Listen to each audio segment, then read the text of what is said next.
Transferring the Raspberry Mead for the final time. The 6-month. I'm going to be bottling here probably this weekend.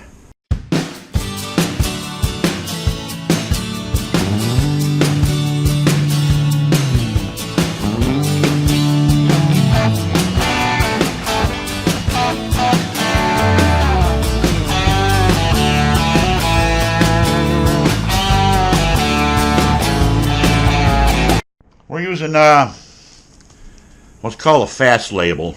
It's not ending up too fast for me this time for some reason, but plastic sleeve that goes on your bottles here. This is the mead, Raspberry Mead we just bottled here the other day on the 20th. And you take your label, you print up on the computer there, whatever you do. Oh, geez, nice and slippery there. Put your sleeve on there. Everybody knows how this goes, I'm sure. Have a pencil or something to get in there, push your label down in there. Get close to the bottom, leave it off the ½ inch off the bottom or something. Put 2 in there about the same size. Yeah, we got some nice mead here.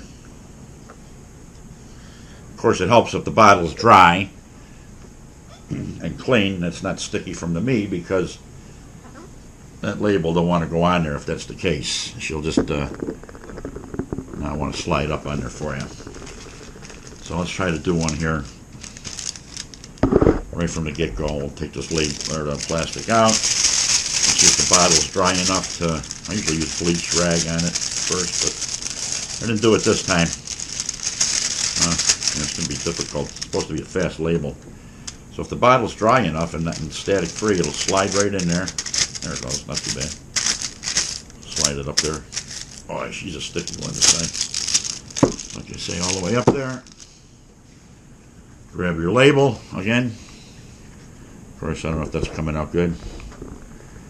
I make my own labels. This is my Raspberry Mead, if I haven't said before. And we'll stick that down in there. Then when you get them all ready, have some boiling water and this shrink tubing, heat shrink. Dip it in boiling water, holding it tight, and she'll shrink right on the bottle and look really nice when you're all done.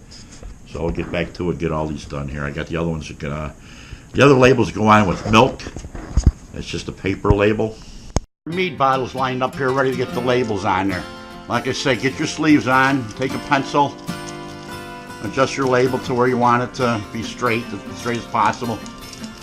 Get it in there like that. Most of mine are all set, look pretty straight to me. Good enough for what I do, you know. And you hold your hand on the plastic wrap like this, so it goes nowhere. Take it over to the hot water bath. Totally submerge it. Of course, my water's not deep enough, but we'll get it on the next round here. So you can hear the kettle there while I'm doing this. Stay there. I'll take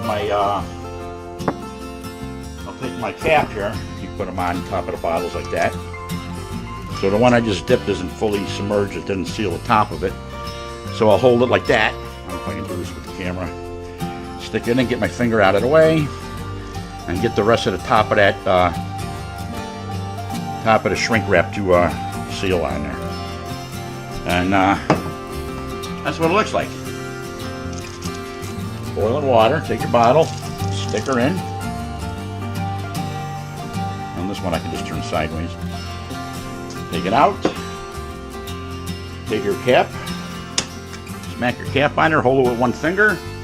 Take it over to the water, get your finger out of the way. Don't forget to get your finger out of the way or you're going to feel it. There's 2.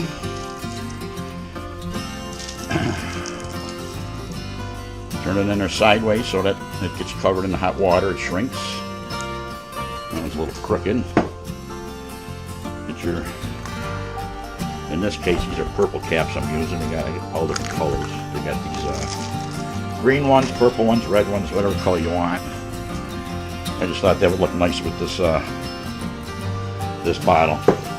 So there you go. There's 3 of them, all set up nicely. I'll do one more for the heck of it here. Get in the water, turn the water. Get out, finger on top of the cap, back into the water, upside down. 1, 2, 3. It's all done. 1, 2, 3, 4 done. Listen to them all, eh? Spilling some water. Why wouldn't I? There's 5. Was pretty easy. This one here. Back into the water. Turn it sideways a little bit. Pull it out. The other cap on there. Almost done. 1, 2, 3.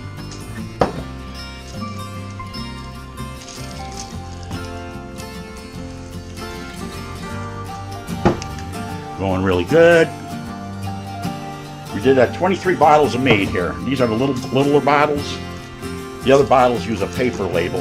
They go on with milk because they don't make a shrink tubing that big, I guess, as far as I know. So we got one more to go here. Ow! Ooh, yeah! Put my finger in the water on that one. Woohoo! That was live.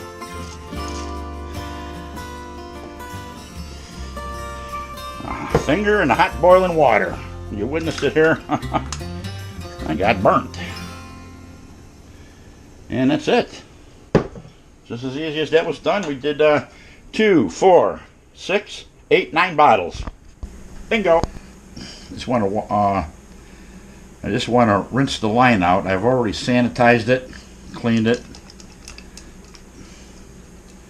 Boy, my tools are really falling apart here. You'll see that on the video in the garage where I was bitching about that. That's an uncut version. Be a lot of swearing in there, so the kids are gonna, boys and girls, not gonna want to watch that one. So open that tap there, woman. Open that up and let it drain.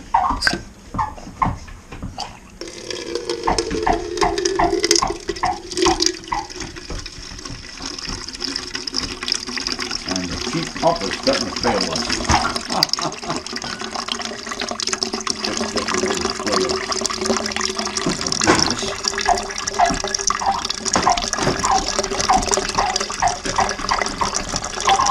Open and close it a couple times. Rapidly, don't snap it like that. Back to the transfer now. After 17 days, going to the keg here with the Raspberry Rapture. We named it Raspberry Rapture. I got a reading here. I'm gonna get a little hard to see. Then I'll give it a little sample. First drawing was a little cloudy because of the puree. That finished nice. Looks like 10, 10. Can't beat that. 10. All right, we'll do the math and see what that comes out to be on the. Oh boy, where's my sheet here? Wrong one. Stay up there. 10. Okay. 1.010. We'll figure it out in a little while. Looks like it'll be about 5.5%. So I'm just going to get the keg going here, finish it off here. I want to get a sample of this here. 10, not too shabby. A little cloudy yet because this is the first draw. Got a little puree in there. Oh, this smells awesome.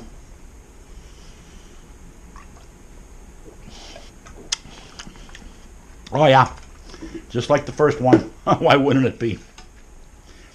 Absolutely delicious. Absolutely delicious. Let's see what the I think my phone went dead here. Of course, if I don't watch it, I'll overflow or something crazy. 0, 6, 5 minus 1.210 equals times 131.25. Oh, gosh, I was off on that one. 7.5%. Oh boy. All right, on with the second keg of the 10-gallon batch. We're filling up the second one of the Raspberry Rapture. We call it Raspberry Rapture. So that's good. 10 gallons going in there. It's got a nice color, nice taste. Once again, the sample. The first little bit came out, got a little puree, but that's okay. Not a secondary fermentation. This is all primary fermentation. Right from 17 days, right to the keg. I'm not going to do a secondary. I'm not going to say no more. You know, there'll be times when I do secondary, but you know, I got parties coming on and stuff. I got to get this beer ready for people. I got 15 gallons. The other 5 gallons of the mango is still gurgling away there. Of course, I got another keg for that. I can put the mango in there. Maybe, well, it'll be a week tomorrow. So we'll go from there. Yeah, that was a homebrew Wednesday on that one. So a little Proust taste again. 7%. You're gonna get drunk on that one. Wow. Chevette's chicken outside in the green egg. We're smoking it with some chives. Love it, love it, love it, love it. We had put together the. That's a little dark in here. I don't know if the camera will adjust to that. The little wine press we bought there. We're going to be making pear wine this weekend, we hope, and peach wine. And we always wanted a press, so we got one. We'll be punching out a ton of wine and mead. I'm going to be doing some more mead. So I just bottled 24 bottles of mead. Of course, you'll see that in the video if I end up putting it up there or not. I don't know. Running out of content. But yeah, we'll be producing some wine out here if I ever get this thing put together.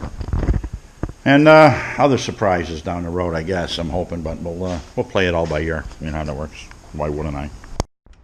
We're out here in the vineyard here. We just got the grape press put together. We're supposed to be pressing about 60 pounds of pears. Maybe tomorrow. I got a little hay burner here. Open the raspberry, 2 kegs in the raspberry beer in the kegerator, and maybe tomorrow again. Also, got to put the mango in the kegerator. Getting tired of the beer scene here, guys. Gonna be making wine when I'm drinking beer. Can't make wine unless you got some homemade beer. You know how that works. So Proust. Proust.